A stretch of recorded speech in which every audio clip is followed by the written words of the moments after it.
Ethan Cole had everything. Wealth, success, a picture-perfect wedding about to begin. But when the pastry chef wheeled in his cake, his world didn't just crack, it shattered. Because staring back at him was the woman he'd loved and lost 3 years ago, and clinging to her sides were 2 little boys who had his eyes, his smile, his entire DNA. What Ethan didn't know was that his own father had orchestrated their separation, intercepting love letters, blocking phone calls, threatening the woman carrying his grandsons. Now, with his bride-to-be watching in horror and 300 guests holding their breath, Ethan has seconds to make a choice that will either destroy him or save him. Subscribe and comment below if you've ever discovered a secret that changed your life forever, because this story is about to get messy. The morning sun painted the grand ballroom in shades of gold and cream. Crystal chandeliers caught the light, sending tiny rainbows dancing across white tablecloths. Fresh roses filled the air with their sweet scent. Everything was perfect. Everything was exactly as planned. Ethan Cole stood near the altar, his hands clasped behind his back. His dark suit fit him perfectly. At 32, he'd built an empire of restaurants across Charleston. People called him successful. They called him smart. Today they would call him married, but his chest felt tight. "You good, man?" Mark whispered beside him. His business partner and best friend had noticed the tension in Ethan's shoulders. "Yeah, just, big day." Ethan forced a smile. The string quartet began playing. Guests turned in their seats. Clara would appear any moment, walking down that long aisle in her designer gown. She was beautiful, elegant, from the right family. His father would have approved. His father.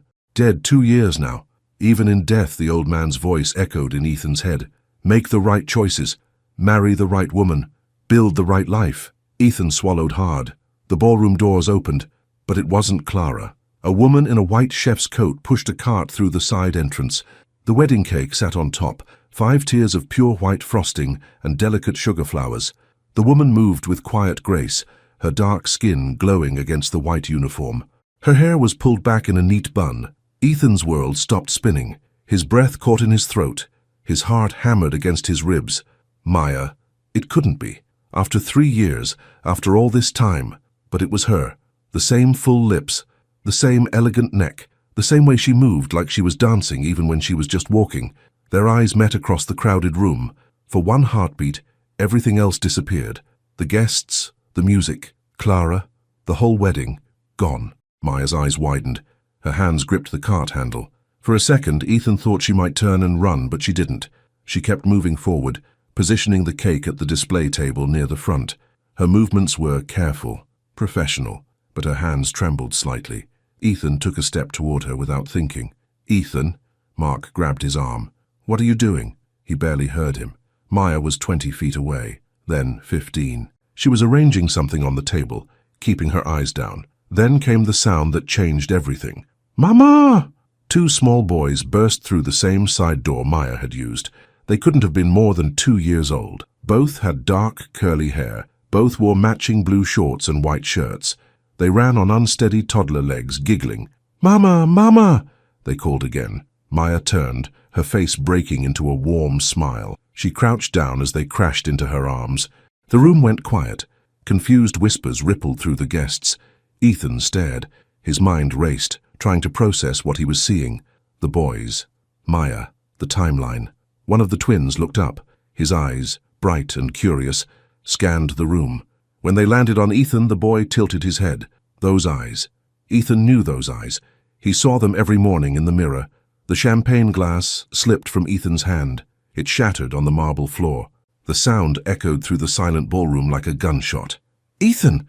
Clara's voice cut through the chaos. She stood at the back of the room in her wedding dress, her face twisted in confusion and anger.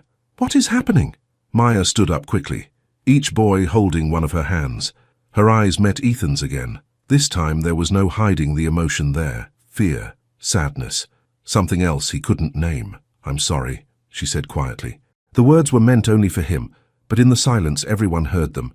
"I didn't know you'd be here. They told me it was the Anderson wedding." "You know her." Clara's voice rose. She marched down the aisle, her veil trailing behind her. "Someone tell me what is going on." Ethan couldn't speak. His throat had closed up. His whole body felt frozen. One of the boys, the one who'd looked at him, tugged on Maya's coat. "Mama, why is everyone staring?" It's okay, baby, Maya whispered. She started backing toward the door, pulling the children with her. Wait! The word finally broke free from Ethan's chest. Maya, wait! She stopped. Tears shimmered in her eyes. You need to leave, Clara said, reaching Ethan's side. She grabbed his arm. This is my wedding day. Whoever you are, you need to get out. Clara, Ethan's voice sounded strange to his own ears, hollow, distant. I need a minute. A minute? Ethan, we're getting married in 5 minutes. I need to talk to her. Talk to who, the caterer? Clara looked at Maya with disgust.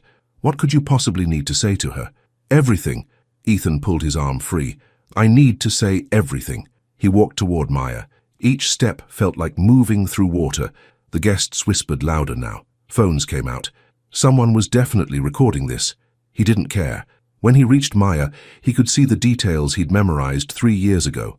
The small scar above her left eyebrow, the way her bottom lip was slightly fuller than her top lip, the gold flecks in her brown eyes. Is it you? He whispered. Is it really you? Yes. Her voice broke on the word. And they... He looked down at the boys. They stared back at him with innocent curiosity. Are they yours? Yes. Are they mine? The question hung in the air like smoke. Maya's tears finally spilled over. She didn't answer. She didn't have to. How old are they? Ethan asked. 2. They turned 2 last month. Ethan did the math. 3 years since he'd last seen her. 9 months, 2 years. It added up perfectly. It added up terribly. You never told me. It wasn't an accusation.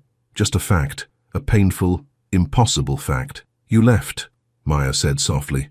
You were gone. I looked for you. I called. I sent letters. I never got them. Her voice hardened slightly.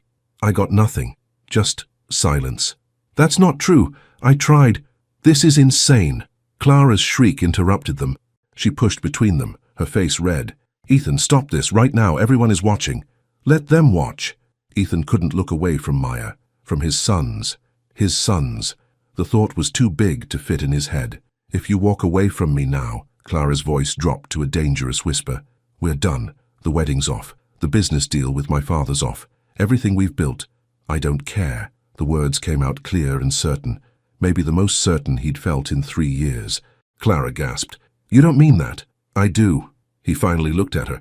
I'm sorry, Clara, but I can't do this. Not now. Not like this. You're choosing her? Clara pointed at Maya. Some random woman with kids you don't even know are yours? They're mine. Ethan looked back at the boys. One of them was sucking his thumb. The other was trying to hide behind Maya's leg. I can see it. Anyone could see it. DNA test, Clara snapped. Before you throw your life away, get a DNA test. Clara. Mark appeared beside them, his voice low and urgent. Maybe we should all take a breath, move this somewhere private. Private? Clara laughed, but there was no humor in it. Look around. Everyone's filming. This will be all over social media in 10 minutes. My father will kill me. My mother... Her voice cracked. How could you do this to me? Ethan felt guilt twist in his stomach. Clara didn't deserve this. Whatever else was true, she didn't deserve to be humiliated on her wedding day. I'm sorry, he said. I truly am, but I can't marry you, not now. Clara's face crumpled, then hardened. Fine. You want her? Have her. But don't come crawling back when you realize she just wants your money. She spun on her heel and stormed out. Several of her bridesmaids hurried after her. The guests erupted in loud conversation. Maya took a step back. I should go. I shouldn't have come. Please. Ethan reached out, but stopped short of touching her. Don't leave. Not yet. I need to understand. I need to know. You need to fix this. Maya gestured to the chaos around them. You have a wedding to cancel. Guests to talk to. I can't be here for this. When can I see you? When can we talk? I don't know. She looked overwhelmed, scared. This is too much. Mama, I'm hungry, one of the boys whined. I know, baby, we're leaving now. Maya started moving toward the door again. Wait. Ethan followed her. Please, just tell me where. Tell me when. I'll be there. She paused at the door, looked back at him. The emotion in her eyes made his chest ache. Thompson's Bakery on Market Street. That's where I work. She hesitated. Come by tomorrow. After lunch rush. We can talk then. Thompson's Bakery, Ethan repeated. I'll be there. Come alone. Her voice was firm. This is complicated enough. I will. I promise. Maya nodded once. Then she was gone, the boys' chatter fading as the door closed behind them. Ethan stood there staring at the empty doorway. His life had just exploded. His wedding was ruined, his relationship was over, but all he could think about was tomorrow. Tomorrow when he'd see her again. Tomorrow when he'd start getting answers. Well, Mark's voice came from behind him. That was dramatic. Ethan turned. The ballroom was emptying. Guests were leaving in groups, already talking on their phones. The string quartet had packed up. The roses suddenly smelled too sweet, almost sickening. What do I do? Ethan asked. Right now? You talk to Clara's parents. You apologize. You make sure they understand this wasn't planned. Mark put a hand on his shoulder. Then you figure out what the hell just happened. I know what happened. Maya's back and I have kids, sons. Maybe. Probably. But you need to be sure. I am sure. Did you see them? They have my eyes, my nose, even the way they stand. Ethan. Mark's voice was gentle. I get it. But you need to slow down, think this through. I've thought enough. Ethan pulled off his tie. It suddenly felt like it was choking him. I spent 3 years trying not to think about her, trying to move on, building this life I thought I was supposed to want. He laughed bitterly. And she was here in Charleston the whole time. You didn't know. That's the problem. Why didn't I know? Why didn't she tell me? Maybe she tried. She said she didn't get my letters. But I sent them. I know I sent them. Mark frowned. Where did you send them? To her apartment, the one near the university. Ethan paused. But she must have moved. After 3 years. Yeah, probably. Ethan's mind raced. Something didn't add up. Maya had said she got nothing. Just silence. But he'd tried. He'd really tried to find her after that fight. After she'd disappeared. I need to go home, Ethan said. I need to think. Want me to come with you? No. I need to be alone. Mark looked worried but nodded. Call me if you need anything. And Ethan, be careful. Whatever happened between you two, 3 years is a long time.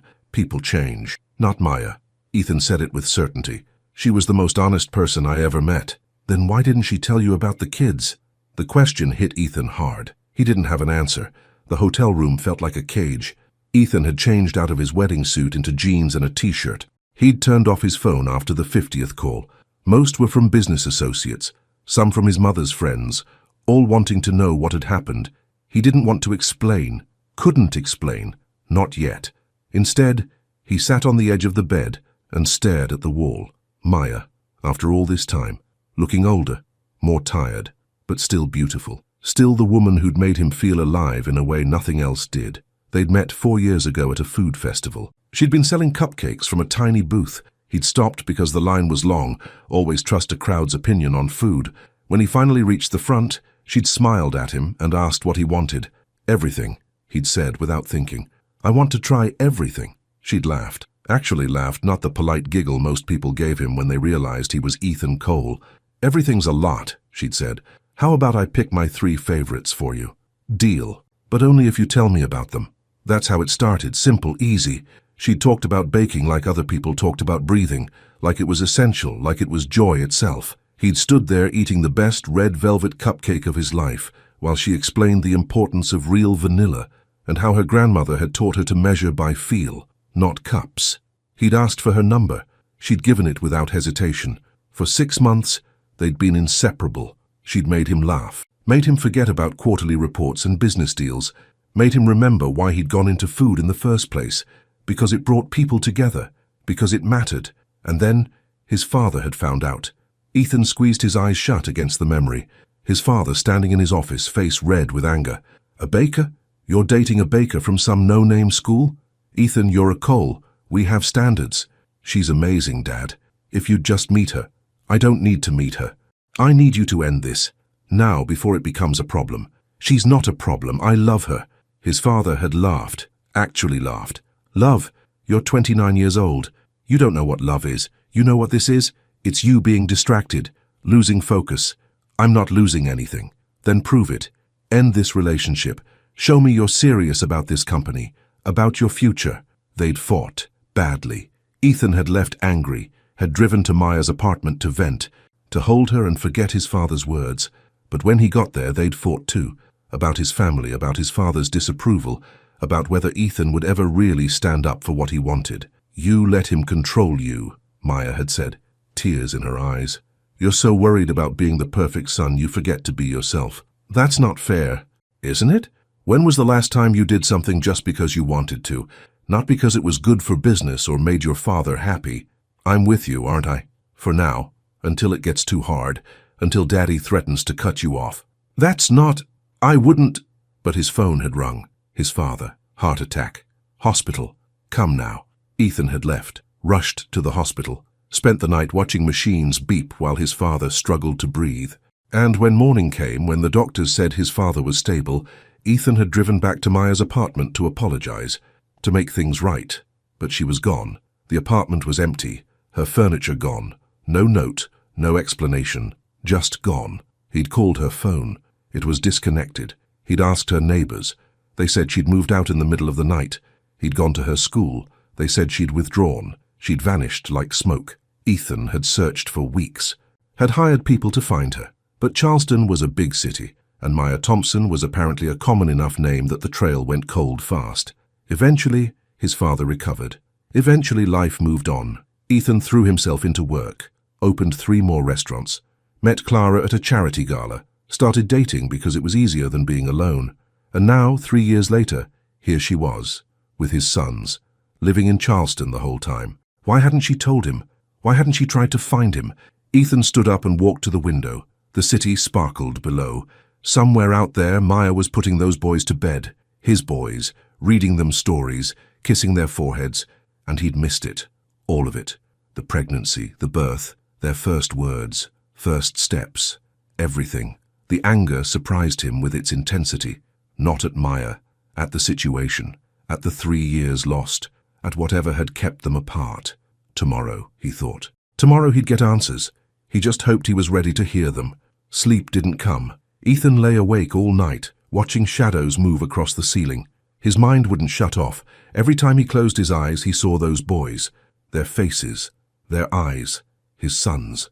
The words still didn't feel real. By sunrise, he'd given up on sleep. He showered, dressed in jeans and a simple button-down, casual. He didn't want to show up looking like he was going to a business meeting. But Thompson's bakery didn't open until 7, and Maya had said to come after the lunch rush. That meant waiting until at least 2 o'clock. How was he supposed to wait 8 more hours? He tried to eat breakfast. Couldn't. The toast tasted like cardboard. The coffee burned his tongue. His phone buzzed constantly. He ignored it. Finally, Mark showed up at his door. "You look terrible," Mark said, pushing past him into the hotel room. "I didn't sleep, obviously."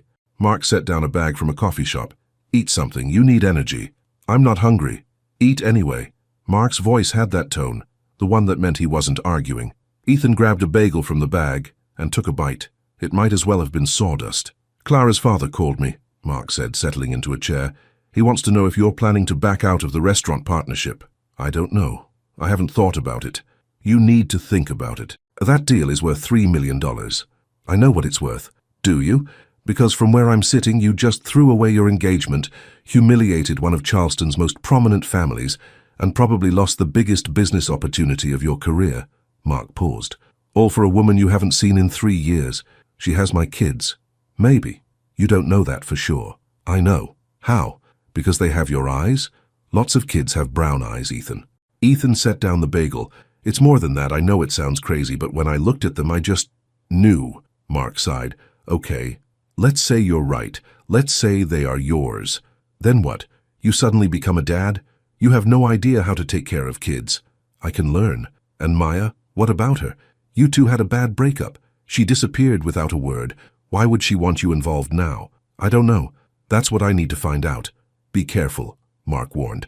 "Whatever happened between you two, there's a reason she didn't contact you when she got pregnant. Maybe she doesn't want you around. Maybe she's got someone else now." The thought hit Ethan like a punch to the gut. He hadn't considered that. Of course, Maya might have moved on.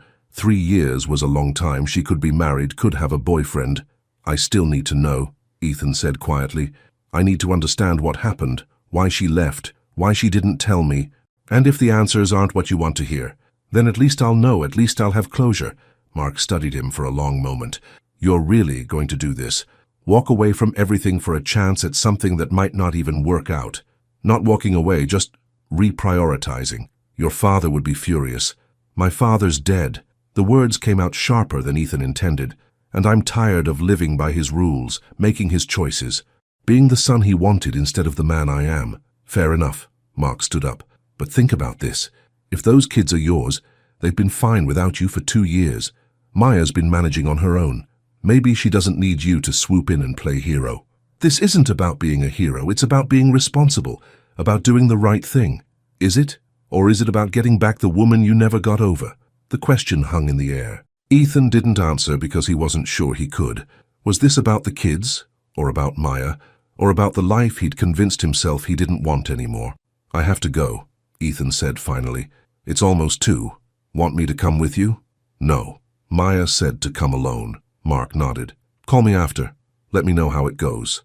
I will. But as Ethan grabbed his keys and headed for the door, he had no idea what how it goes would even look like. Would Maya be angry? Defensive? Would she let him see the boys? Would she slam the door in his face? Only one way to find out.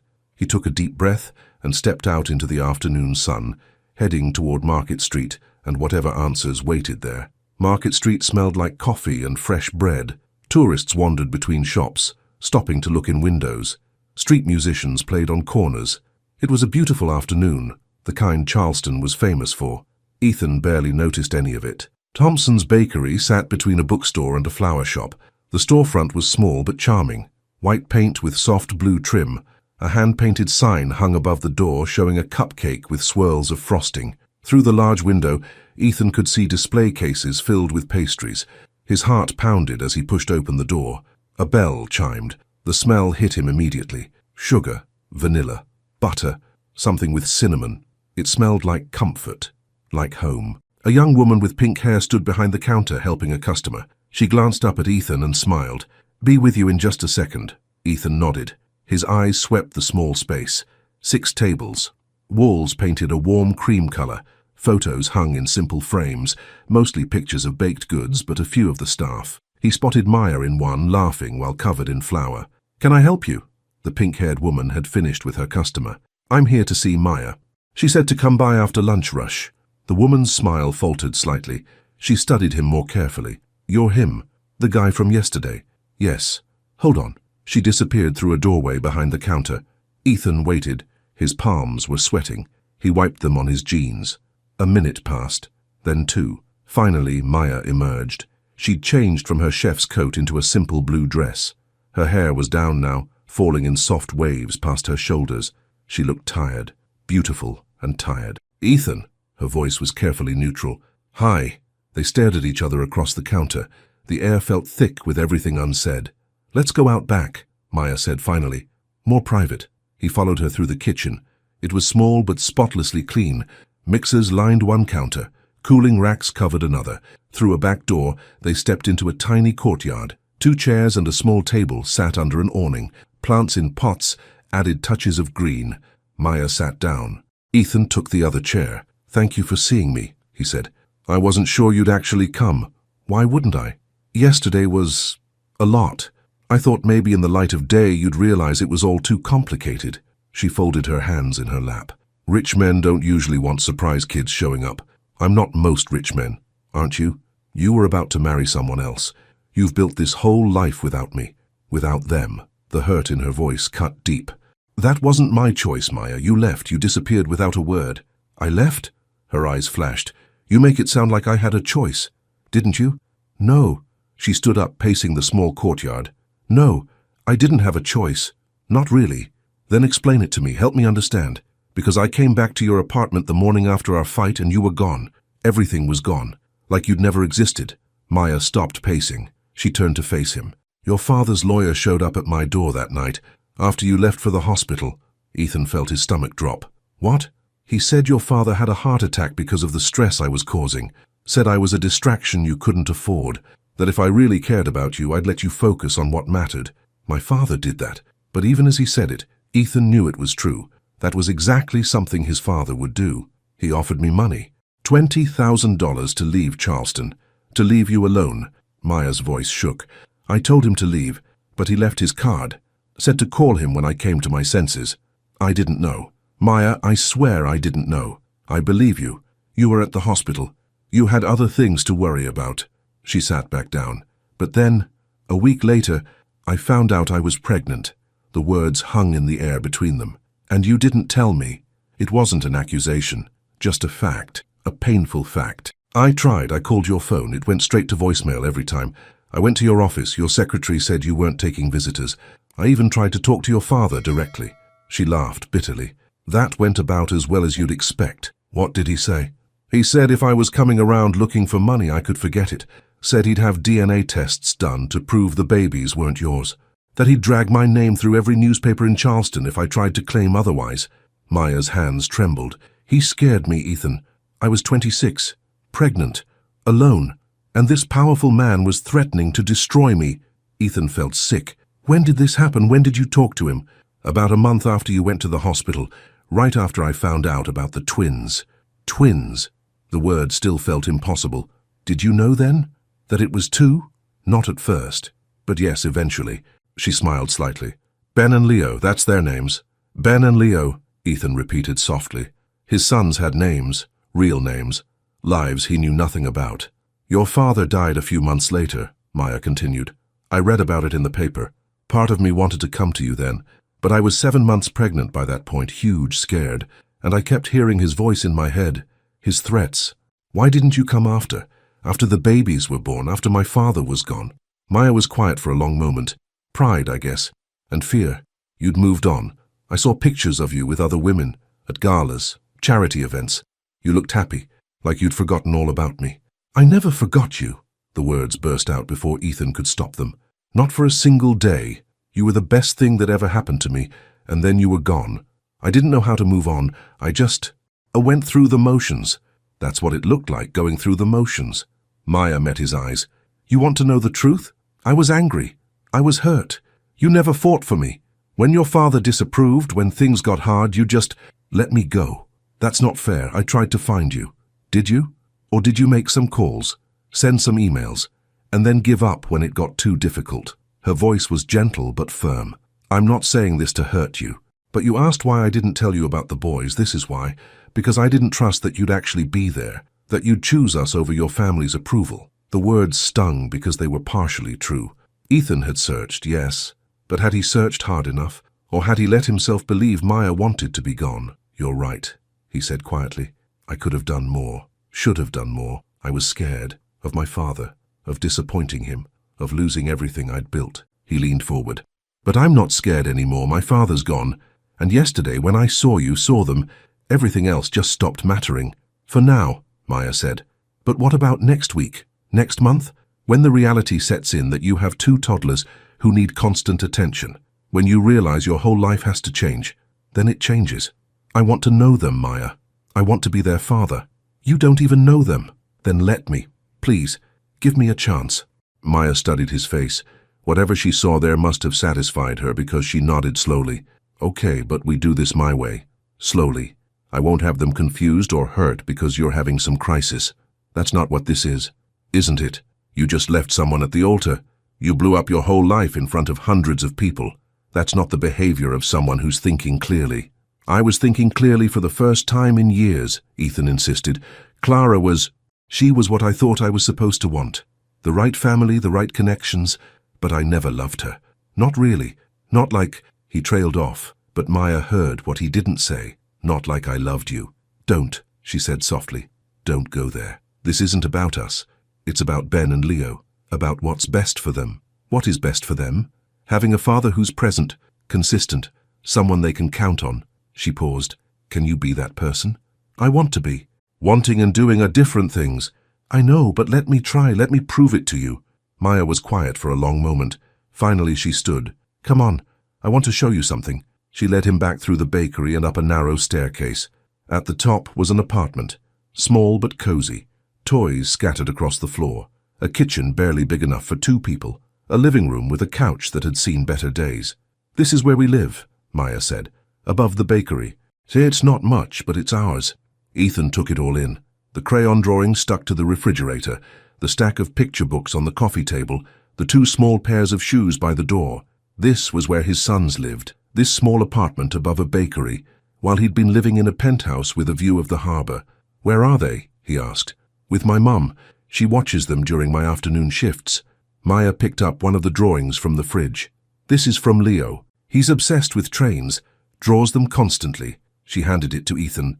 It was mostly scribbles, but he could make out something that might have been a train or a caterpillar, hard to tell with toddler art.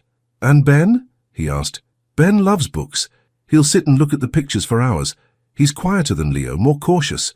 She smiled. "They're both perfect. I want to meet them. Properly, I mean. When can I see them?" Maya hesitated. "Tomorrow, come for lunch. Noon. But Ethan, be prepared. They're loud and messy, and they won't understand who you are. What will you tell them? The truth, that you're their father, that you didn't know about them before, but you do now, that you want to spend time with them." She met his eyes. "I won't lie to my children, not about this. I wouldn't want you to." "Good." She walked to the door, clearly ending the visit. "Noon tomorrow. Don't be late. And Ethan, don't bring gifts. Don't try to win them over with toys or money, just be yourself. Okay?" He paused at the door. "Thank you for giving me this chance. I'm not doing it for you. I'm doing it for them. Every kid deserves to know their father." Her voice softened slightly, even if their father is a little late showing up. Ethan drove back to his hotel in a daze. His mind replayed every word Maya had said. His father had threatened her, had driven her away, had kept his own grandchildren a secret.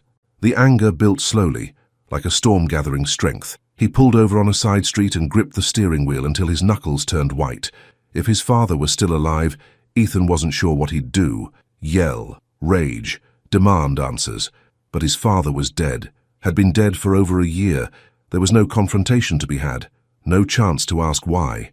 Unless an idea formed. Ethan pulled out his phone and dialed Mark. "How'd it go?" Mark answered. "My father threatened her, offered her money to leave, scared her so badly she felt like she couldn't tell me about the pregnancy." Mark was silent for a moment. "That sounds like your father. I need to know what else he did, what other interference he ran." "What do you mean?"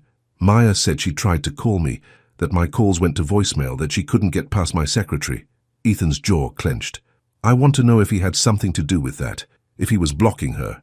"Ethan, your father's been gone for over a year. What does it matter now?" "It matters because I need to understand. I need to know the full truth." Where would you even start looking? His study, at the house. The family estate had been left to Ethan. He'd barely been there since the funeral. Too many memories, too much of his father's presence still lingering in every room. His papers are still there, his files. If he did something, there'll be a record. "You want to go through your dead father's private papers?" "Yes. That's—" Mark paused. "Actually, that makes sense. If there's evidence of what he did, you should know. Maya should know. Will you come with me?" "When?" "Now. Tonight.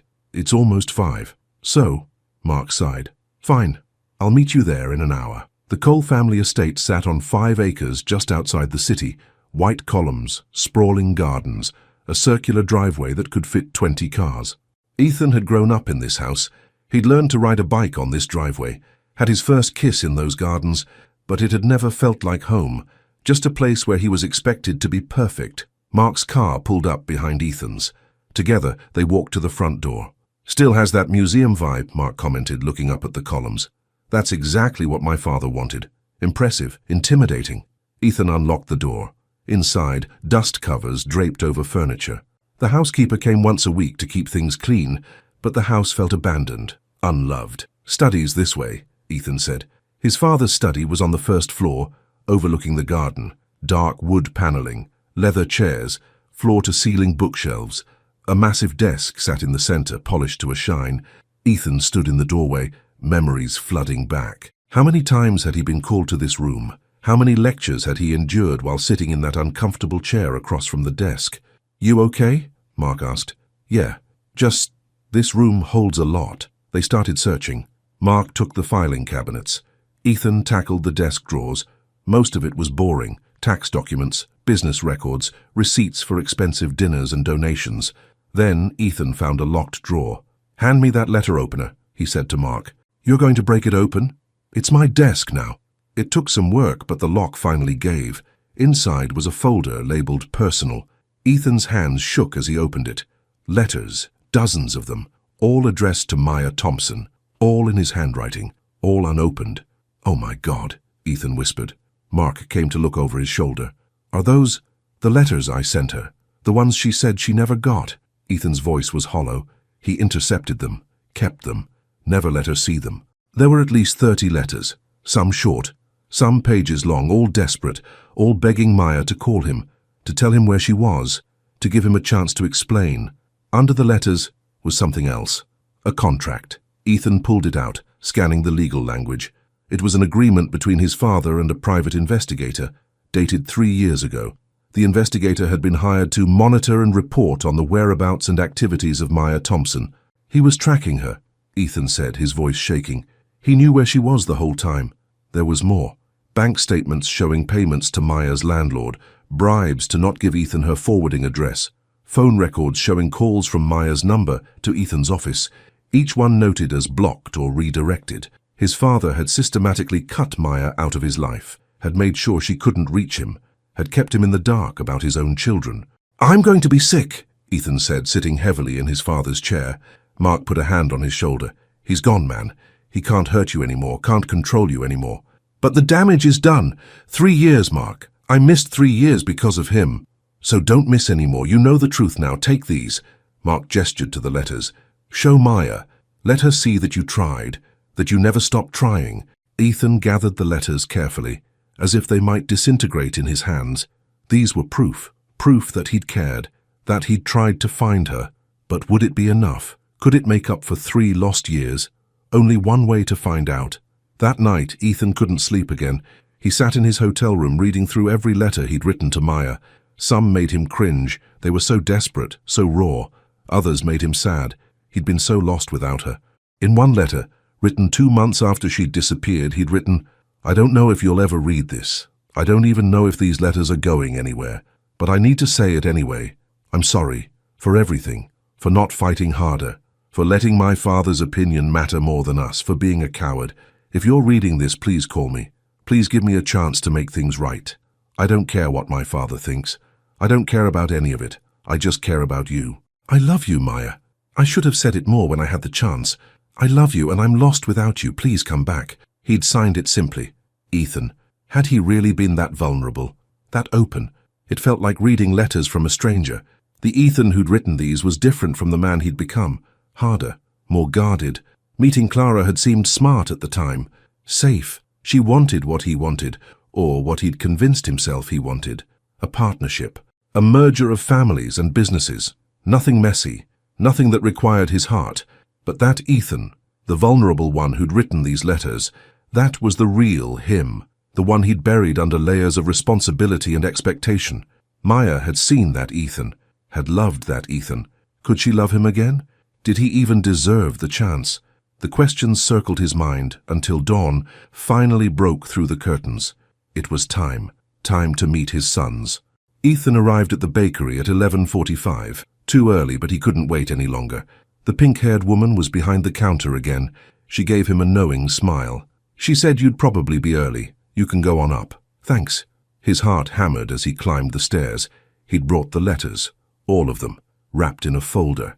But he'd left them in the car. Maya was right. Today wasn't about the past. Today was about meeting Ben and Leo, his sons.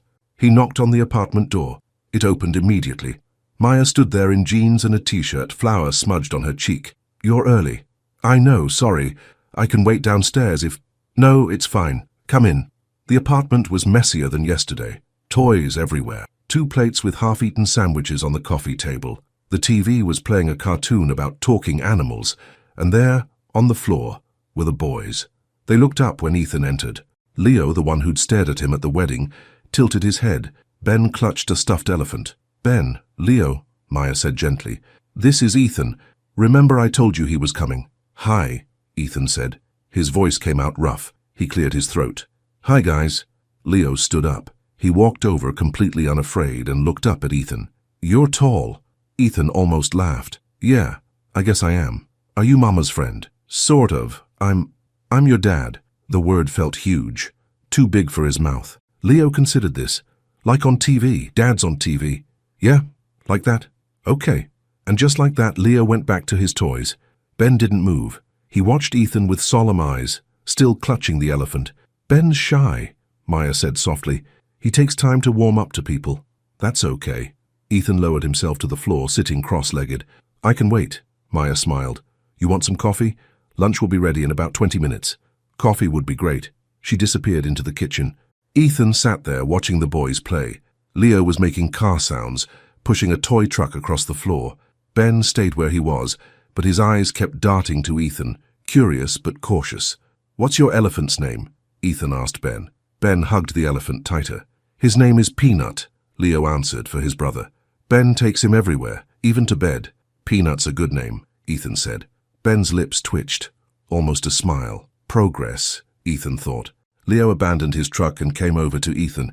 "Can you do voices?" "Voices? Like for the toys, different voices for different guys." "I can try." Leo handed him a plastic dinosaur.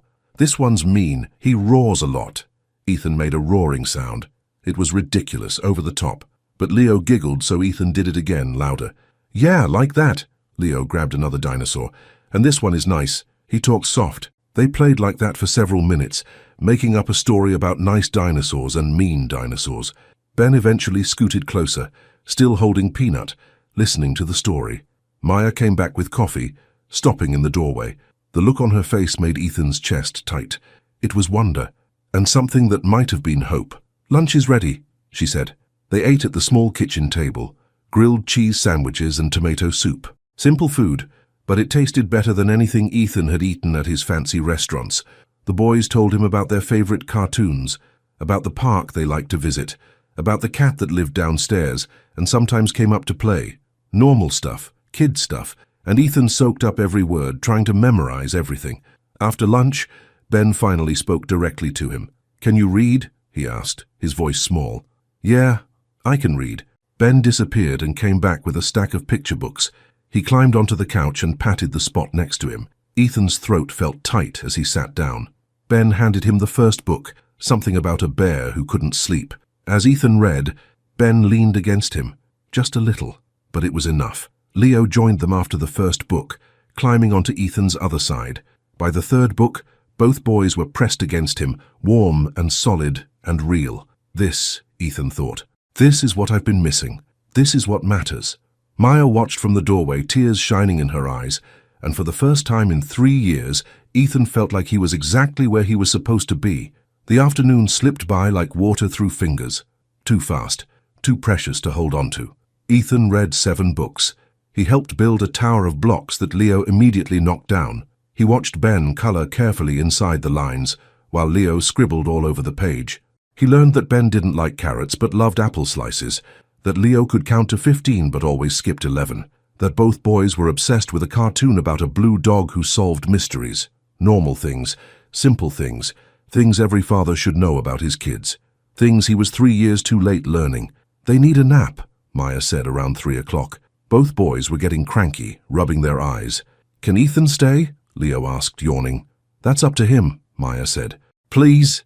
Ben's small voice nearly broke Ethan's heart. "I'll stay," Ethan said. "If that's okay with your mom." Maya nodded. "Come on, boys. Let's get you down." Ethan watched as she herded them into the small bedroom. He could hear her singing softly, some lullaby he didn't recognize. Her voice was beautiful. He'd forgotten that. When she came back out, she looked exhausted. "They're asleep?" he asked. "Almost. They fight it, but once they're down, they're out for at least an hour." She sat on the couch, leaving space between them. "So, what do you think?" "I think they're amazing." "They are." Pride filled her voice. "They're the best thing I've ever done. You've done an incredible job with them. On your own. My mom helps. And the girls at the bakery, they're like aunts to the boys." She paused. "But yeah, it's mostly just been us 3. That changes now. If you'll let me, I want to help. Financially, I mean. And with time. Whatever you need." "I don't want your money, Ethan. It's not charity, they're my sons. I should have been supporting them all along. You didn't know about them. But I do now." He leaned forward. "Maya, let me do this. Please, let me at least help with the apartment, or the bakery, whatever you need." She studied him carefully. "Why?" "Because it's the right thing to do." "Is that the only reason?" The question hung between them. Ethan knew what she was really asking. Was this about the boys, or about her, about them? "No," he admitted. "It's not the only reason." "Don't." Maya stood up, wrapping her arms around herself. "Don't make this complicated. It's already complicated. More complicated then." She walked to the window, looking out at the street below. "You can't just show up after 3 years and expect everything to be like it was." "I don't expect that." "Then what do you expect?" "Honestly, I don't know." I just know that being here today with them, with you, it felt right. It felt like coming home. This isn't your home, Ethan. You have a penthouse, a business empire, a life that doesn't include an apartment above a bakery with 2 toddlers who wake up at 6 a.m. every day. What if I want it to? Maya turned to face him. For how long?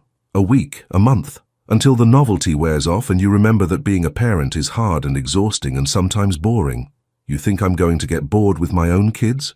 I think you're used to a certain lifestyle. I think you make decisions worth millions of dollars every day. I think changing diapers and reading the same book 15 times in a row isn't going to hold your interest forever. You're wrong. Am I? Her voice rose slightly. You've spent 1 afternoon with them, Ethan. 1. And you think you're ready to be a full-time father. I know I have a lot to learn. It's not about learning. It's about commitment. It's about showing up when it's not fun, when they're sick or cranky or having meltdowns in the grocery store. Can you do that? Can you really? Ethan stood up. Yes, I can. I will. You say that now. I mean it. They stared at each other. The air felt charged, electric. I have something to show you, Ethan said quietly. It's in my car. Can I go get it?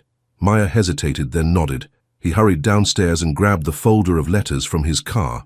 When he came back up, Maya was sitting on the couch again, her hands folded in her lap. What is this? She asked as he handed her the folder. Open it.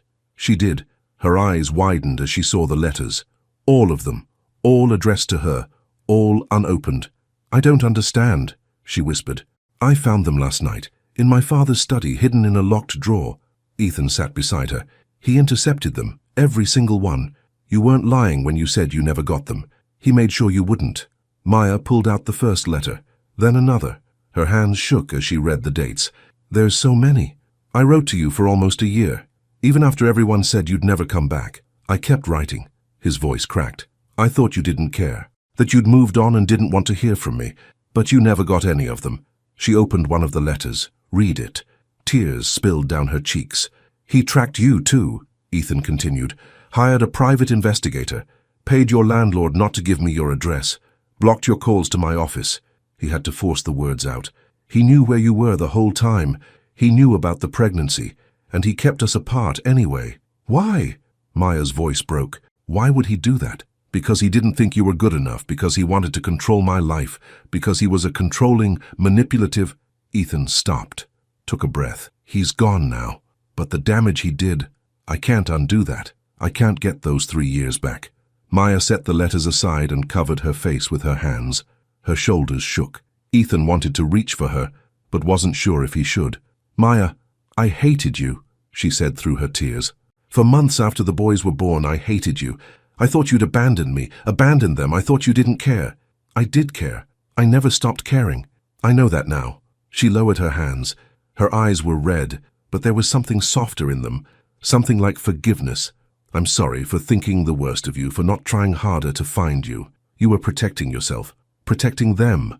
I understand. But if I'd just tried one more time, if I'd pushed past your secretary or showed up at your office, he would have found a way to stop you.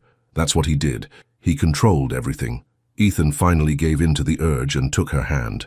This isn't your fault. It's his. Only his. Maya squeezed his hand. They sat like that for a long moment, hands linked, years of hurt and misunderstanding finally beginning to untangle. What do we do now? She asked softly. We move forward. We figure this out together. He paused. If you want to, if you'll let me. The boys need their father. What about you? What do you need? She pulled her hand away gently. I don't know yet. This is all so fast. Yesterday you were getting married to someone else. Today you're sitting in my apartment talking about being a family. I know it's fast. It's not just fast, it's terrifying. She stood up, pacing again. What if you change your mind? What if you decide this is too hard? I can handle that. I've been handling things on my own for years, but Ben and Leo, they're starting to like you. If you disappear, it'll hurt them. I won't disappear. You can't promise that. Yes, I can. Ethan stood too. Maya, look at me. I'm not going anywhere. I missed 3 years. I'm not missing another day if I can help it. People say things they don't mean all the time. I'm not people, I'm me. And when I make a promise, I keep it. She searched his face. Okay, but we take this slow. You can visit, spend time with them, but I won't have them confused about where we stand. Where do we stand? I don't know yet. Her voice was honest, gentle but firm. I don't trust easily anymore. You'll have to earn it. I will, however long it takes. A sound came from the bedroom. One of the boys was awake. Leo, Maya said with a small smile. He never sleeps as long as Ben. Leo appeared in the doorway, rubbing his eyes. Mama, I'm thirsty. I'll get you some water. Maya headed to the kitchen. Leo spotted Ethan and brightened. You stayed. I told you I would. Can we play more dinosaurs? Absolutely. And just like that, they were back on the floor, making roaring sounds and creating elaborate stories about dinosaur families. When Maya brought Leo his water, she stood watching them. The expression on her face made Ethan's chest ache. It was hope, mixed with caution, like she wanted to believe but was afraid to. He'd spent years building a business, building wealth, building a reputation. But this, earning Maya's trust, being a father to his sons, this would be the hardest thing he'd ever build, and the most important. Over the next 2 weeks, Ethan fell into a routine. He came to the apartment every afternoon. Sometimes he brought lunch, sometimes Maya cooked. They ate together, played with the boys, read stories. He learned that Ben was afraid of loud noises but loved thunderstorms, that Leo would eat anything except peas, that both boys liked to help Maya bake, though they made more mess than actual help. He learned that Maya worked incredibly hard, up at 5 to prep the bakery, managing employees, creating new recipes, handling deliveries and customers, all while raising 2 toddlers mostly alone. Your mom doesn't help during the day? He asked one afternoon, while Maya rolled out dough for pie crusts. She works at the library. She watches the boys in the evenings when I need to do administrative stuff or handle late orders. Maya's hands moved with practiced ease. She's been amazing. I couldn't have done this without her. I'd like to meet her. Properly, I mean. Maya glanced at him. She knows you're back. She's cautious. She doesn't trust me. Can you blame her? She watched me fall apart when you disappeared. She was there through the pregnancy, the birth, the sleepless nights. She saw how hard it was. No, I can't blame her. Ethan watched Maya work. Will she let me apologize? Eventually, but Mom's protective. She needs to see that you're serious about this. I am serious. I know, but proving it takes time. Time. That seemed to be the theme. Everything took time. Trust took time. Relationships took time. Becoming a real father took time. Ethan had never been patient. He was used to making decisions quickly, taking action, getting results. But this wasn't business. This was family. And family couldn't be rushed. Still, there were moments that felt like progress, like when Ben reached for his hand while crossing the street, or when Leo asked if Ethan would come to his birthday party next month, or when Maya laughed at one of his jokes, really laughed the way she used to. Those moments kept him going. But there were hard moments too, like when he had to leave at bedtime and both boys cried, or when Ben asked why Ethan didn't live with them, or when Maya pulled away if he got too close, too comfortable. I'm not ready, she'd say. Please understand, I'm not there yet. And he did understand, but it didn't make it easier. On Thursday of the second week, disaster struck. Ethan arrived at the bakery to find it dark. The closed sign hung in the window. His stomach dropped. He called Maya. No answer. He tried the apartment door. Locked. Panic rising, he called the pink-haired employee, Jessica, he'd learned her name was. Oh, Ethan, she answered. Maya didn't call you. No, what's wrong? Is she okay? Are the boys okay? They're fine, but there was a power surge this morning. Fried all the ovens. We can't bake anything. Maya's at the repair shop now, trying to figure out how much it'll cost to fix. Which repair shop? Jessica gave him the address. Ethan was in his car before she finished the sentence. He found Maya in a small shop that smelled like grease and metal. She was talking to a man in coveralls, her face pale with stress. Understand it's expensive, but isn't there any way to reduce the cost? She was saying. Sorry, ma'am. These are commercial ovens. The parts alone are $2,000 each. Labor on top of that. You're looking at $6,000 minimum. Maya's hand went to her mouth. I don't have that kind of money right now. I can put you on the schedule, but we'll need 50% up front. Ethan stepped forward. I'll cover it. Maya spun around. Ethan, what are you doing here? Jessica told me what happened. He pulled out his wallet. How much do you need? No. Maya's voice was sharp. No, I told you I don't want your money. This isn't about pride, Maya. Your business is in trouble. Let me help. I can figure it out. How? The bakery's closed. You're losing money every day you can't bake. I'll get a loan. Or I'll work something out with my suppliers. That'll take weeks. You could lose customers, lose contracts. He turned to the repairman. How fast can you do the job if I pay in full right now? The man's eyebrows rose. Today's Thursday. I could have you up and running by Saturday morning. Do it. Ethan pulled out his credit card. Ethan, stop. Maya grabbed his arm. I mean it. This is my business, my responsibility. And they're my sons. If you can't work, you can't take care of them. Let me do this. That's not fair. What's not fair is my father sabotaging you 3 years ago. What's not fair is you struggling alone when I have resources to help. His voice softened. Please, Maya, let me do this one thing. She stared at him. Her eyes were wet. I hate feeling like I can't handle my own life. You're handling it. You've been handling it. But everyone needs help sometimes. The repairman cleared his throat awkwardly. So, are we doing this or not? Maya closed her eyes. Nodded. Okay. But I'm paying you back. We'll talk about that later. Ethan handed over his card. Outside, Maya leaned against the building and covered her face. This is so embarrassing. Why? Because I'm supposed to be independent, strong, and here you are rescuing me like I'm some damsel in distress. You are strong. You're one of the strongest people I know. Ethan stood beside her, not touching but close. But being strong doesn't mean doing everything alone. I'm not good at accepting help. I noticed. She laughed shakily. I hate that you had to see me like this, desperate, broke. You're not broke. You just hit a rough patch. It happens to every business owner. He paused. When I opened my second restaurant, a fire in the kitchen shut us down for 3 weeks. I almost lost everything. Mark had to loan me money to make payroll. Really, really. Success isn't about never falling down. It's about getting back up. Maya was quiet for a moment. Thank you for helping. Even though I was difficult about it. You weren't difficult. You were proud. There's a difference. My mom used to say pride can keep you warm at night, but it won't pay the bills. Your mom sounds smart. She is. Maya pushed off from the wall. I should get back. The boys are with her and she has to work tonight. Can I come? You don't have to. I know you have your own work. Maya, can I come? She met his eyes. Yeah, okay. They drove separately back to the apartment. When they arrived, an older woman was there with the boys. She had Maya's eyes and smile, though her hair was streaked with grey. This was Grace, Maya's mother. She looked at Ethan with an expression that was polite but guarded. So you're him. Mom, Maya said warningly. It's okay. Ethan extended his hand. I'm Ethan. It's nice to meet you, Mrs. Thompson. Ms. Thompson, she corrected, shaking his hand briefly. I kept my name after the divorce. Ms. Thompson, Ethan repeated. Grandma! Leo ran over. Look what I drew. Grace's whole face softened as she looked at the drawing. That's beautiful, baby. Is that a rocket ship? It's a train. To the moon.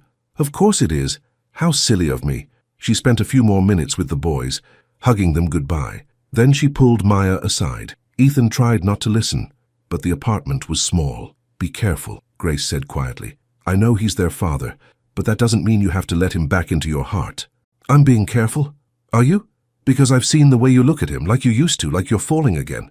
Mom, I just don't want you hurt. Not again. Grace's voice was fierce with protection. Those boys need you strong, focused, not distracted by a man who left once before. He didn't leave, we know that now. So he says, so some convenient letters claim. Grace sighed. Look, I'm not saying he's lying. I'm just saying people can change in 3 years. Make sure you know who he is now, not who he was. Maya glanced at Ethan. He quickly looked away, pretending to be very interested in the cartoon on TV. I will, Maya promised her mother. I'm being smart about this. Good. Grace kissed her daughter's cheek. I have to go. Call me if you need anything. After she left, the apartment felt tense. She doesn't like me, Ethan said. She doesn't know you. Maya started picking up toys, and what she does know isn't great. I'm sorry if she was rude. She wasn't rude. She was protective. I respect that. She'll come around eventually. But Ethan wasn't so sure. Grace had looked at him like he was a threat, like he might hurt her daughter and grandsons at any moment. Maybe she was right to be worried. Ethan still didn't know what he was doing. He was making this up as he went along, hoping he didn't screw it up too badly. Hey, Maya said softly, don't overthink it. My mum's always like this with new people. I'm not new people. I'm the guy who got her daughter pregnant and then vanished for 3 years. You didn't vanish, you were kept away. There's a difference. Try telling your mum that. Maya smiled slightly. I'll work on her. In the meantime, you want to help make dinner? What are we having? Mac and cheese, the boys' favorite. From a box. From scratch, thank you very much. I'm a professional baker. I don't do boxes. They cooked together in the tiny kitchen. It was crowded. They kept bumping into each other, but it felt good, domestic, like a glimpse of what life could be. The boys helped by stirring the cheese sauce and taste testing constantly. By the time dinner was ready, they'd probably eaten half of it in samples. They ate at the little table, knees touching underneath. Leo told a long, rambling story about a dog he'd seen at the park. Ben quietly ate his mac and cheese, occasionally adding a detail to Leo's story. This, Ethan thought. I want this. Every day, forever. But forever was a long time. And Maya still looked at him sometimes like she wasn't sure if he was real or if he'd disappear like smoke. He had to prove he was real, had to prove he wasn't going anywhere. But how? The answer came the next day in the form of a phone call from Clara. The call came Friday morning while Ethan was in a meeting with Mark. They were going over quarterly reports, but Ethan's mind was elsewhere. He kept thinking about the boys, about Maya, about how her kitchen smelled like vanilla and cinnamon. His phone buzzed. Clara's name flashed on the screen. He let it go to voicemail. 2 minutes later, she called again. You should probably answer that, Mark said. She's not going to stop. Ethan sighed and stepped out of the conference room. Clara, finally. Her voice was cold, sharp. I've been calling for 2 weeks. I know. I'm sorry. I just didn't think we had anything to say. Well, we do. I'm at the bakery, Thompson's Bakery, and I think you should get down here. Ethan's blood went cold. What are you doing there? Fixing the mess you made. Someone has to. She hung up. Ethan ran. He made it to Market Street in record time, parking illegally and sprinting the last block. Through the bakery window, he could see Clara standing at the counter. She wore a designer suit and heels. Her hair was perfect. Her makeup flawless. She looked completely out of place among the pastries and casual customers. Jessica stood behind the counter, looking uncomfortable. Several customers were staring. Ethan burst through the door. Clara, what are you doing? There you are. She turned to him with a smile that didn't reach her eyes. I was just chatting with your girlfriend's employee. Very enlightening. She's not my girlfriend. Oh? Then what is she? Baby mama? Side piece you knocked up and forgot about? Several customers gasped. One pulled out her phone. Outside, Ethan said through clenched teeth. Now. Clara's smile widened. Why? Afraid of what people might hear? I'm not doing this here. Fine. She turned to Jessica. Tell Maya I stopped by. Tell her Ethan's ex-fiancé wanted to meet the woman who ruined her life. She swept out of the bakery. Ethan followed, his fists clenched. Outside, Clara whirled on him. 2 weeks. You humiliated me in front of 300 people. You ended our engagement on our wedding day. And you haven't had the decency to even call. You're right, I should have called, I'm sorry. Sorry? She laughed bitterly. Sorry doesn't fix this, Ethan. Do you know what the past 2 weeks have been like for me? Everyone talking, everyone pitying me. My mother won't leave her house. My father's business partners are asking questions. I know I hurt you. You destroyed me. Her voice rose. I loved you. I was going to marry you, build a life with you. And you threw it all away for some woman you dated years ago. She has my children. So you say. Have you even done a paternity test? Or are you just taking her word for it? I don't need a test. I know they're mine. How? Because they have your eyes? Clara's voice dripped with sarcasm. That's not exactly scientific, Ethan. It's more than that. Then what? What makes you so certain you'd blow up your entire life? Ethan struggled to find the words. Because when I look at them, I feel it. In my chest, in my bones. I know it sounds crazy, but I just know. Clara stared at him. Then she laughed, a harsh, broken sound. You never looked at me like that. Not once in 2 years. The truth of that hit hard. No, I didn't. And you deserved better. Don't. She held up a hand. Don't you dare give me the "it's not you, it's me" speech. Save it. Clara, you know what the worst part is? I knew. Deep down, I knew you didn't love me. Not really, I just kept telling myself it didn't matter. That respect and partnership were enough. She looked away, blinking rapidly. But it's not enough, is it? No, Ethan said softly. It's not. She must be really special. This Maya. She is. Does she love you back? The question caught him off guard. I don't know. But you're hoping she will. I'm hoping we can build something for the boys. Maybe for us too, if she'll let me. Clara was quiet for a long moment. When she spoke again, her voice was tired. I didn't come here to make a scene. I came because I need closure. I need to understand why I wasn't enough. You were enough. More than enough. Just not for me. Ethan met her eyes.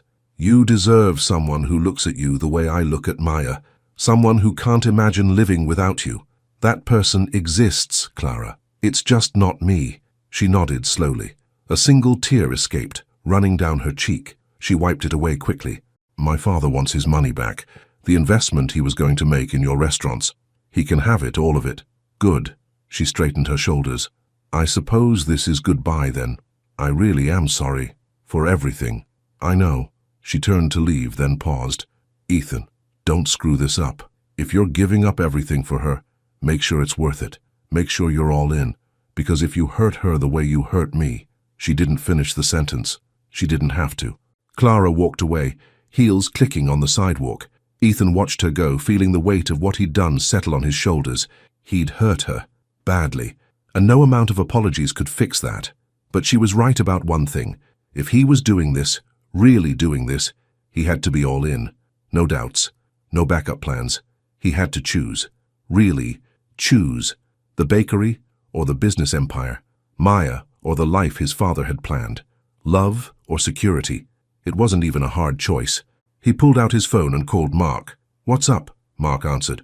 I need you to schedule a meeting with the board. Monday morning. Okay. What for? I'm selling my shares. All of them. I'm out. Silence. Then, Ethan, don't make rash decisions. It's not rash. I've been thinking about it since the wedding. That wasn't entirely true, but it felt right. This business, Dad's business, it was never really mine. I was just maintaining his legacy. It's worth millions. I know. And I'll still have money. More than enough. But I want to build something new, something that's actually mine. Like what? Ethan looked at the bakery. Through the window, he could see Jessica restocking the display case, could see customers laughing over coffee and pastries. I don't know yet, he admitted, but I'll figure it out. Maya know about this? Not yet. You should tell her. Before you do something you can't take back. I will. Ethan ended the call. He went back inside. The customers had returned to their conversations, though a few still watched him curiously. Is everything okay? Jessica asked. Yeah. Where's Maya? Upstairs with the boys. She took her lunch break. Ethan climbed the stairs, his heart pounding. He didn't know what he was going to say. He just knew he needed to see her. He knocked. The door opened immediately. Maya stood there in flour-dusted jeans and a tank top, looking worried. Jessica texted me. She said Clara was here. She was. She's gone now. Is everything okay? Can I come in? Maya stepped aside. The boys were at the table, eating peanut butter sandwiches. They waved at Ethan before returning to their lunch. What did Clara want? Maya asked quietly. Closure. An explanation. To tell me her father's pulling his investment. Ethan ran a hand through his hair. I hurt her. I know that doesn't change anything, but I needed to say it. What I did, leaving her at the altar, that was cruel. You had your reasons. I did, but she didn't deserve to be humiliated like that. He paused. She came here to see you, to understand why. What did you tell her? The truth, that I never loved her the way she deserved to be loved. Maya's expression was unreadable. And how's that? The way I love you. The words hung in the air, heavy, true, terrifying. Maya's eyes went wide. Ethan, I know it's too soon. I know you're not ready, but I can't keep pretending. He took a step closer. I love you, Maya. I never stopped, and I don't want to waste any more time acting like this is just about the boys. It has to be about the boys. Why? Because we're not those people anymore. We're not 20-somethings with no responsibilities. We have children who need stability, who need us to make smart choices. Loving you is a smart choice. Is it? Or is it nostalgia? Or guilt? Or it's love? His voice was firm, certain. I know the difference now. With Clara, I felt nothing. Comfortable, maybe, safe, but empty. He gestured between them. This isn't empty, this is everything. Maya wrapped her arms around herself. You're moving too fast. I've waited 3 years. That feels pretty slow to me. You didn't wait. You lived. You built a life without me. I existed. That's not the same as living. Ethan wanted to touch her but kept his distance. I'm not asking you to marry me.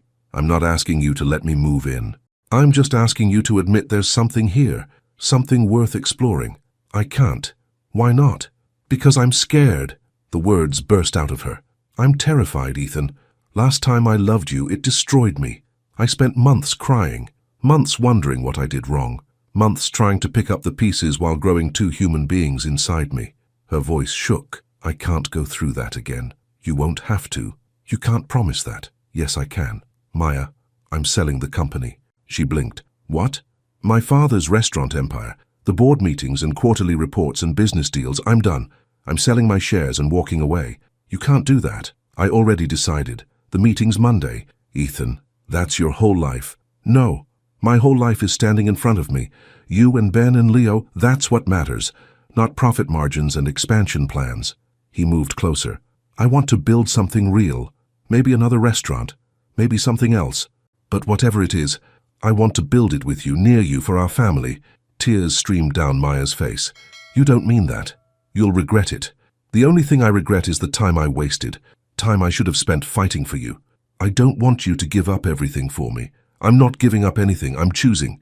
For the first time in my life, I'm choosing what I want instead of what I'm supposed to want.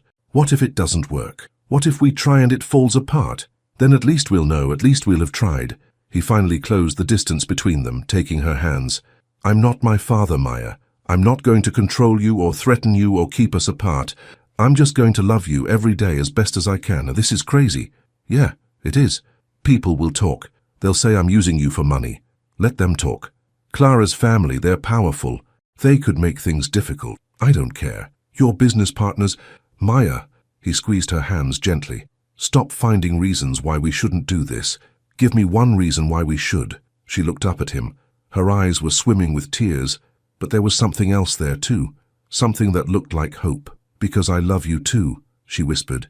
Because I never stopped. Because I'm tired of being angry and scared and alone. Then don't be alone anymore. It's that simple? It's that simple. She laughed through her tears. Nothing about this is simple. No, but it's worth it. Daddy, why is Mama crying? Leo's small voice interrupted. They both turned. The boys were watching them with worried expressions. Happy tears? Maya said quickly, wiping her face. Sometimes people cry when they're happy. Are you happy? Ben asked. Maya looked at Ethan. Yeah, baby, I am. Good. Leo went back to his sandwich. Crisis averted. Ethan pulled Maya into his arms. She came willingly, resting her head against his chest. He could feel her heartbeat, quick and uncertain but strong. We'll take it slow, he murmured into her hair. However slow you need. Thank you. But Maya, I'm not going anywhere. I'll wait as long as it takes. She pulled back to look at him. What if it takes forever? Then I'll wait forever. She smiled. A real smile, bright and full of possibility. That's pretty dramatic. You bring it out in me. This time when he leaned down, she met him halfway. The kiss was soft, tentative, like a question they were both trying to answer. And when they pulled apart, Ethan knew this was right. This was home. It wouldn't be easy. There would be hard days, doubts, struggles, but they'd face them together. So, Maya said, still in his arms, you're really selling everything? Everything. And then what? I have some ideas, but I want your input. My input. You're the creative one. I'm just the guy with money. He grinned. We could be partners, build something together.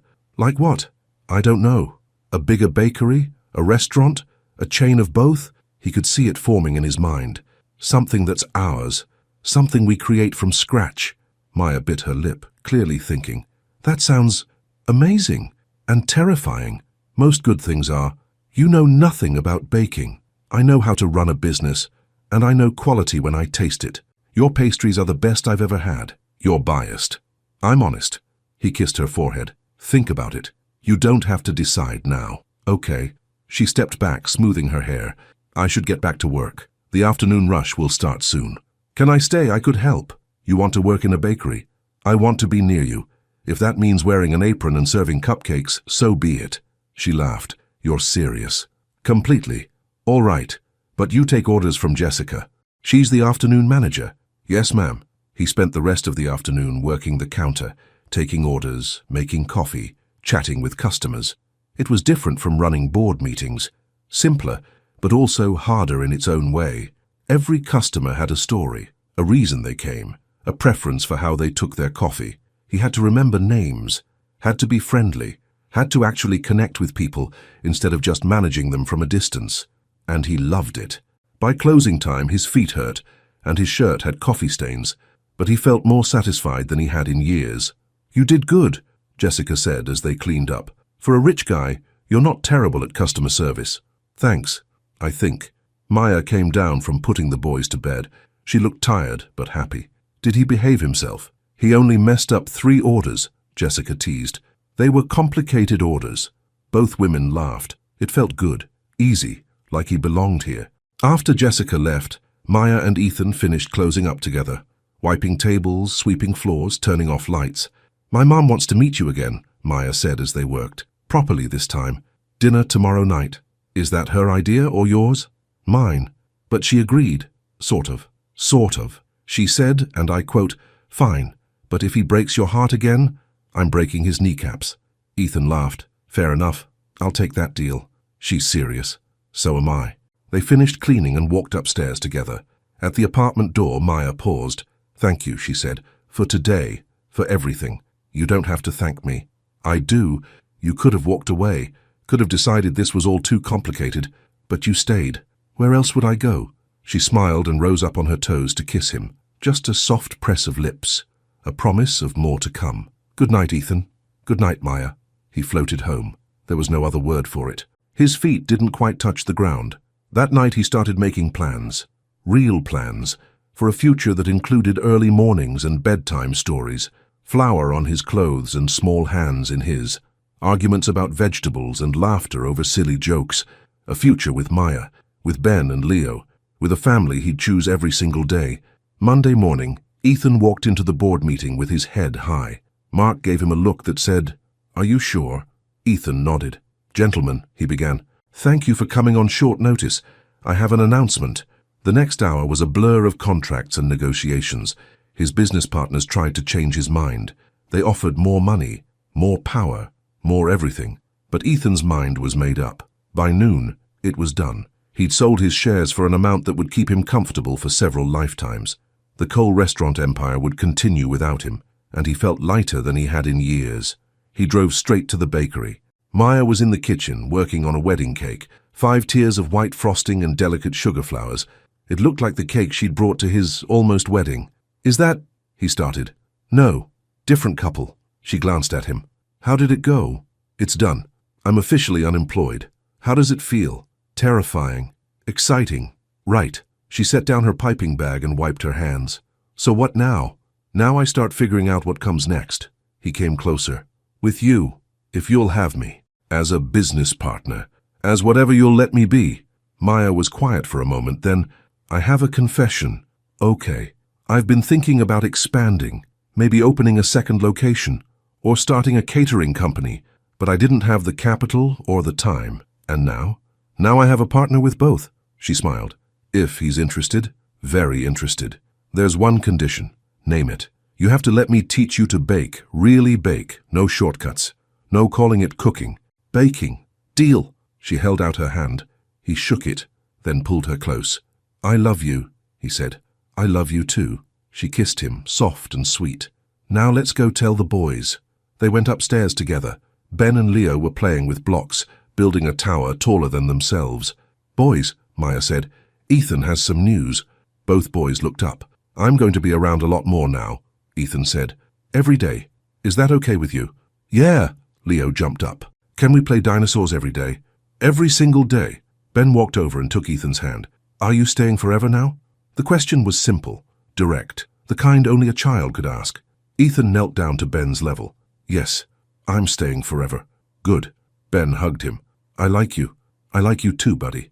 Leo piled on, and suddenly Ethan was in the middle of a twin sandwich being squeezed from both sides. Over their heads he met Maya's eyes. She was crying again, happy tears. This was his family, messy and imperfect and absolutely perfect. This was home. 6 months later, everything had changed, and nothing had changed. Ethan still showed up at the bakery every morning, but now he had his own apron, his own station, his own specialties. Turned out he had a talent for bread. Who knew? They'd started planning the expansion. A second location was in the works. Maya handled the creative side, recipes, design, branding. Ethan handled the business side, contracts, permits, finances. They were partners in every sense of the word. The boys had adjusted beautifully.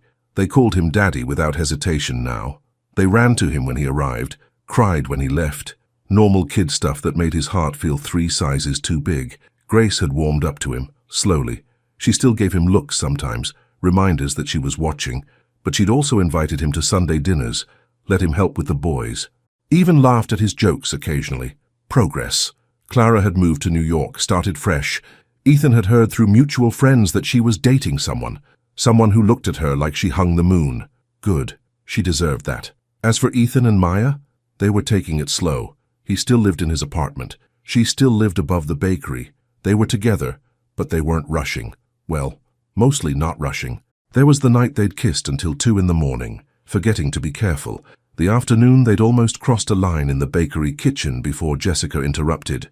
The constant pull between them that made slow feel impossible, but they were trying, for the boys, for themselves, to build something that would last. And then came the day everything changed. It was a Saturday, the bakery's busiest day. Ethan was helping with the lunch rush when a woman walked in. She looked familiar, tall, elegant, grey hair pulled back in a bun. "Can I help you?" Jessica asked. "I'm looking for Ethan Cole." The woman's voice was cultured, careful. Ethan froze. He knew that voice. "Mom?"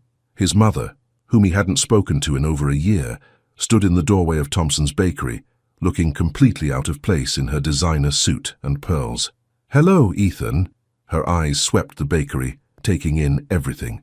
"We need to talk." The lunch rush faded into background noise. All Ethan could hear was his own heartbeat. "About what?" "About your father.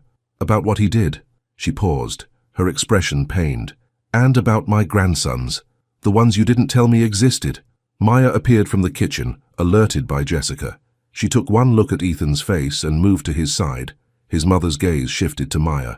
"You must be her, the one my husband tried so hard to drive away." "I'm Maya," she said quietly. "Elizabeth Cole." His mother extended her hand. Maya shook it uncertainly. "I came to apologize. For my husband, for myself, for the years you spent alone because of our family's arrogance." Ethan found his voice. "How did you find out?" "Mark called me, told me everything." Elizabeth's composure cracked slightly. "I had no idea, Ethan. I swear I didn't know what your father had done. The letters, the threats, none of it. Would you have stopped him if you knew?" The question hung heavy between them. "I want to say yes," his mother said finally, "but I don't know. Your father was difficult to stand up to, even for me." She looked at Maya. "But I should have tried. For that I'm deeply sorry." Maya nodded slowly. "Thank you. May I meet them? My grandsons?" Ethan looked at Maya. It was her call. "They're upstairs," Maya said. "Ethan can take you up. But Mrs. Cole, if you're here out of obligation or guilt, please don't. They don't need another person who might disappear. I'm here because I've missed 3 years of their lives, because my husband's pride cost me my only child and 2 grandchildren." Elizabeth's voice was firm. "I'm here to stay, if you'll let me." Maya studied her for a long moment. Then she nodded. 30 minutes. Then we talk about what comes next." Ethan led his mother upstairs. His hands shook as he unlocked the door. Ben and Leo were building with Legos. They looked up curiously at the stranger. "Boys," Ethan said, "this is your grandmother, my mum. Grandma Grace is our grandma," Leo said. "You have 2 grandmas now?" Ethan explained. Elizabeth's eyes filled with tears as she looked at them. "They look just like you, at that age." "Really?" "Exactly like you." She knelt down slowly, her expensive suit forgotten. "Hello, boys, it's very nice to meet you." Ben approached cautiously. "Do you like books?" "I love books." "What's your favorite?" And just like that, Elizabeth was telling them about her favorite childhood story. The boys listened, drawn in by her gentle voice. Ethan watched, his throat tight. His mother, who'd always been so formal, so distant, was sitting on his children's floor talking about fairy tales. Maybe people could change. Maybe it wasn't too late for anyone. That evening, after his mother left with promises to return, after the boys were in bed, Ethan and Maya sat on the couch together. "Today was a lot," Maya said, leaning against him. "Yeah. You okay?" "I think so. Still processing." He played with her fingers. "She wants to be involved, set up a trust for the boys, help with the business, all of it. How do you feel about that?" "Honestly? I don't know. Part of me is angry she waited so long. Part of me is grateful she came at all. Families are complicated. That's an understatement." He kissed the top of her head. "But I have you. I have Ben and Leo. That's what matters. And your mum. If you want her, do you want her around?" Maya was quiet for a moment. "I think the boys deserve to know both their grandmothers. And maybe Maybe she deserves a second chance too. You're too forgiving. You love that about me. I love everything about you. She tilted her face up. Prove it. So he did, with a kiss that started soft and turned heated, with hands that wandered and breath that quickened, with whispered words against skin. Maya, he murmured, I need to ask you something. Now? Yes, now, before I lose my nerve. She pulled back to look at him. Okay. He took her hand. I know we said slow. I know we're taking our time. But every day I spend with you and the boys, I'm more certain this is it. You're it. Ethan, I'm not proposing, not yet, but I will, soon. He met her eyes. I want forever with you. I want to wake up next to you. I want to raise our boys together. I want to build a life that's messy and beautiful and ours. So I guess what I'm asking is, when I do propose, will you say yes? Maya's eyes filled with tears. That's not really giving me a choice. Sure it is. You can say no. Tell me I'm moving too fast, that you need more time. And if I do, then I'll wait, however long it takes. She smiled through her tears. You already asked me that once, about waiting forever. And I meant it. Good. She kissed him softly. Then yes. When you ask, really ask, I'll say yes. You will? I will, because you're right. This is it. You're it. She laughed. We're messy and complicated and probably crazy, but we're ours. Ethan pulled her close, holding her like she might disappear, like the last 3 years might have been a dream and he'd wake up alone. But she was real, solid, here, and she loved him, despite everything, despite the lost years and the pain and the obstacles. She loved him. Thank you, he whispered. For what? For giving me a second chance, for letting me be their father, for loving me anyway. Ethan Cole, there is no anyway. I just love you, all of you, the good and the bad, and everything in between. They stayed like that for a long time, wrapped in each other, wrapped in possibility. Outside, Charleston continued its evening rhythm. Cars passed, people walked by, life went on. But in that small apartment above a bakery, 2 people who'd been torn apart had finally found their way back, and in the next room, 2 little boys slept peacefully, dreaming of dinosaurs and trains, and the father who'd finally come home. It wasn't a perfect ending. Life wasn't perfect. There would be challenges ahead, hard days, disagreements, struggles, but they'd face them together. And that, Ethan thought, was the real happy ending. Not perfection, just love. Real, messy, complicated, beautiful love.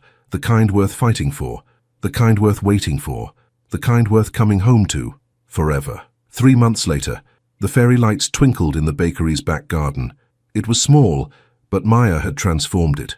Flowers in pots, white chairs borrowed from Grace, a simple arch covered in climbing roses. Nothing fancy, nothing expensive, just perfect. Ben and Leo stood at the front in matching suits, holding small velvet pillows with rings tied on. They took their job very seriously, even though Leo kept scratching at his collar. The guests, barely 30 people, waited in the chairs. Jessica, Grace, Mark, Elizabeth, the bakery staff, a few close friends. That was it. That was all they needed. The music started. Not a traditional wedding march, something softer, something that was theirs. And Maya appeared. Her dress was simple, white but not stark, lace but not fussy.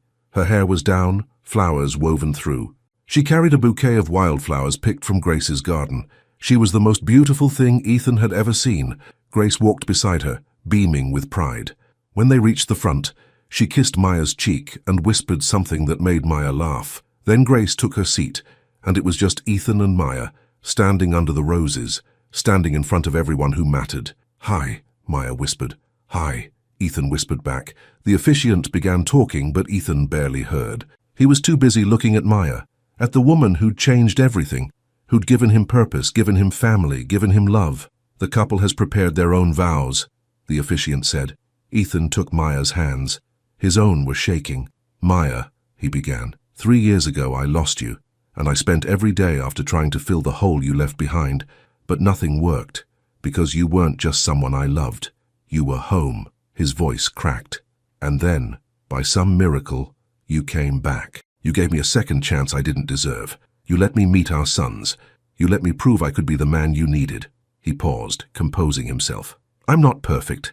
I'm going to mess up. I'm going to burn the bread and forget important dates and probably say the wrong thing at the wrong time.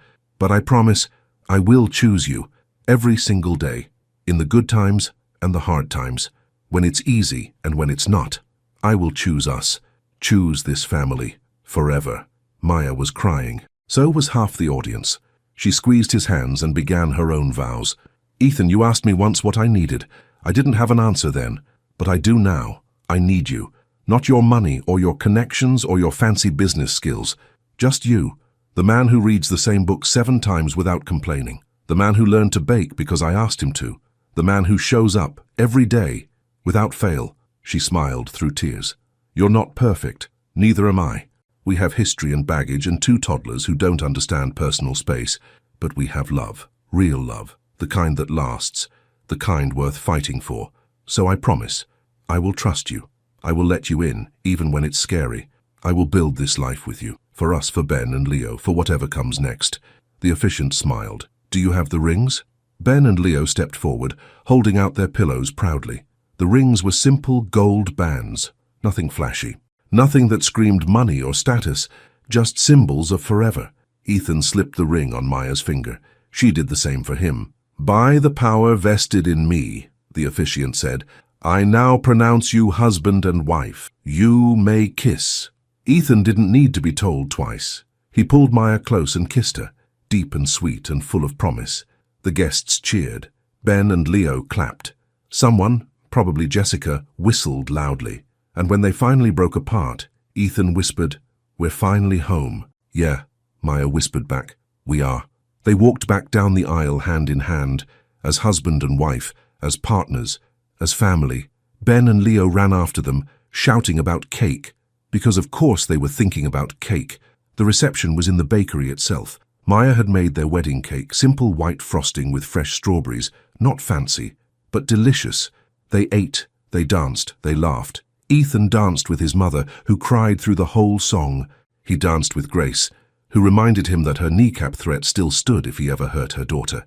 He danced with the boys, letting them stand on his feet, but his favorite dance was with Maya, just them, swaying to music in their bakery while their family watched. Thank you, she whispered. For what? For coming back, for staying, for this. Thank you for letting me. We're really doing this, huh? The whole forever thing. We really are. She smiled against his chest. I'm glad. Me too. Later, after the guests left and the boys were asleep in the apartment, Ethan and Maya stood in the bakery kitchen, just the 2 of them, surrounded by the smell of sugar and flour and home. You know what's crazy? Maya said. A year ago, I was alone, just me and the boys trying to make it work. And now you're stuck with me. Yeah, I'm stuck with you. She wrapped her arms around his waist. Lucky me, lucky us. They stood there in the quiet, no words needed, just presence, just love. Outside, Charleston slept, the city that had witnessed their beginning, their ending, their new beginning. And in a small bakery on Market Street, 2 people who'd lost each other had finally found their way home, not to a place, to each other, to family, to forever. And it was messy and imperfect and absolutely, completely, perfectly right. The end.